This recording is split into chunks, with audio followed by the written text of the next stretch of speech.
តើឥឡូវនេះមកដល់ទៀតហើយបងប្អូនណាក្បាលជ្រូកខ្វៃសម្រាប់ចុងសប្តាហ៍នេះថ្ងៃសៅរ៍ខានស្អែកនេះផ្ទាល់តែម្ដងសម្រាប់បងប្អូនយើងដែលគាត់មានតម្រូវការឬក៏កក់ដែរតោះណាកុំភ្លេចទស្សនាវីដេអូនេះពីដើមដល់ចប់ហើយ share វីដេអូនេះម្នាក់មួយបងប្អូនណាថ្ងៃសៅរ៍ពេលព្រឹកដាក់លេខដាក់ទីតាំងដឹកជូនបងប្អូនភ្លាមតែម្ដងហើយមុននឹងការជម្រាបជូនលម្អិតដល់ការកក់នេះខ្ញុំសូមបង្ហាញຂະຫນាតសម្រាប់ខែវិច្ឆិការបស់យើងតិចសិនមានຂະຫນាតណាខ្លះ promotion ណាខ្លះតម្លៃណាខ្លះដែរសម្រាប់ជ្រូកកណ្ដុរអាំងឬខ្វៃក្នុងខែវិច្ឆិកានេះបងប្អូនគឺមានតម្លៃចាប់ពី99ទៅ99 120ចុះសម110 150ថែមជាខ្វៃហើយសម្រាប់150ខ្វៃនៅលើរូបភាពដែលខ្ញុំកំពុងបវល់មូលជូនបងប្អូននេះຂະຫນាតនេះគឺមហាពិសេសជាងគេតម្លៃគឺមិនដែលមានតែម្ដង5 6គីឡូមានបន្លែទឹកជ្រលក់ហុងក្រងជ្រក់ចៃថាវហើយជ្រូកប្រភេទខ្វៃសម្រាប់កម្មវិធីសែនហ្នឹងណា5 6គីឡូជ្រូកឆ្អិនណាជ្រូកបើថានៅស្រស់ប្រហែលជា10ឬក៏11គីឡូធំណាបងប្អូនហើយតម្លៃតែ150ទេបងប្អូនត្រូវការកក់យកហ្នឹងបងប្អូនតម្លៃនេះគឺពិសេសជាងគេសម្រាប់ខ្វៃប៉ុន្តែយ៉ាងណាមិញ99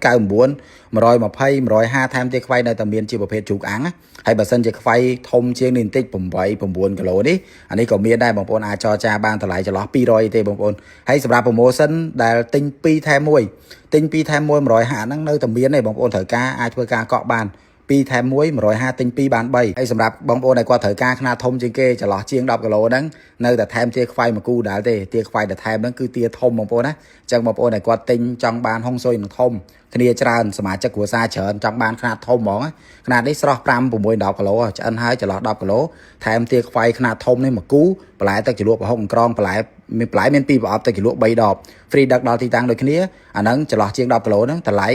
250ឬក៏ស្មើនឹង1លានហើយអញ្ចឹងបងប្អូនដែលគាត់ត្រូវការຂະຫນាតណាបងប្អូនពេញចិត្តຂະຫນាតណាឬក៏ចង់ដឹងព័ត៌មានលម្អិតកុំភ្លេចបងប្អូនណាខមមិនឆាតចូល page តាក់ទងតាមលេខទូរស័ព្ទទៅ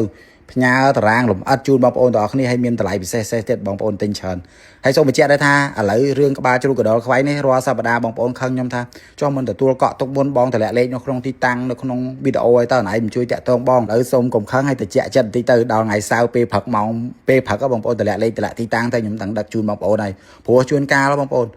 ខ្លះគាត់តម្លាក់លេខទៅហើយតាក់ទងអត់បានបងប្អូនដែលគាត់តម្លាក់លេខហើយជួនកាលឲ្យទុកឲ្យដល់ពេលល្ងាចឡើងគឺអត់មកយកហ្នឹងហើយបងប្អូនអាវ៉ាន់យើងរកតែលក់មិនបានដល់ពេលអញ្ចឹងគឺនាំតែពិបាកទេឥឡូវខ្ញុំសូមអធិស្ឋានបងប្អូនថាសម្រាប់បងប្អូនដែលគាត់ត្រូវការថ្ងៃសៅរ៍មិនថាបងប្អូនតម្លាក់លេខនៅក្នុងខមមិនមិនថាបងប្អូនដែលគាត់តាក់ទងមកមិនថាបងប្អូនតាក់ទងតាមឆាតឬក៏អីទេលេខទូរស័ព្ទអីទេគឺខ្ញុំទទួលទាំងអស់មានប៉ុន្មានទៅប៉ុណ្ណឹងបងប្អូនអាចឆែកចាក់ស្ដែងខ្ញុំបងទៅអញ្ចឹងសម្រាប់បងប្អូនដែលគាត់ត្រូវការកុំភ្លេចថ្ងៃសៅរ៍ចន្លោះពេលព្រឹកហ្នឹងឆ្អិនម៉ោង9បងប្អូនតាក់ទងគឺកំងភ្លាមដឹកជូនភ្លាមតែម្ដងអរគុណច្រើន